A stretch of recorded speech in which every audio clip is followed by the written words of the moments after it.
Hello everyone, I am Anamika and welcome back to my another mini blog. So সকাল সকাল ঘুম থেকে উঠে আমি পড়তে বসে গিয়েছিলাম, আর আজকে আমি সকালে পড়ছিলাম প্যাথোলজি, আর তার মধ্যে পড়ছিলাম ইউরিনারি সিস্টেম। সো আমাদের 2 দিন পরে PA exam, that is the periodic assessment, university exam না গাইস, সো চিল। আর পড়তে পড়তে হয়ে গেছিলো দুপুর, মাঝখানে খিদা পেয়েছিল, তাই আমি মাখনা খেয়ে নিয়েছিলাম মাঝে।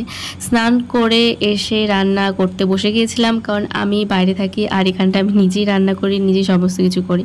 সো আজকে বানানো হচ্ছিল সয়াবিনের তরকারি। আফটার দ্যাট আমি লাঞ্চও সেরে নিই, আর আজকে বেশি টাইম নষ্ট না করে হালকা ফোন ঘেঁটে আর হালকা একটু গপ্প মেরে আমি আবার পড়তে বসে যাই লাঞ্চের পরে। দেন আমি পড়তে থাকি, আর এখনও চলছে আমার সেই সেম ইউরিনারি সিস্টেম, এখন ওটা কমপ্লিট হয়নি। মাঝখানে খেয়ে নিয়েছিলাম chocolate, and after that at least আমি চ্যাপ্টারটাকে কমপ্লিট করতে পারি। মাঝে আমি নিয়ে নিই একটু রেস্ট, সন্ধে হয়ে যায় অ্যান্ড আমি পড়তে শুরু করি এফএমটি, and that is forensic medicine and toxicology. অনেকেই ভাবে বিএইচএমএস পড়ি তো এফএমটির কী দরকার, বাট ইটস নেসেসারি গাইজ।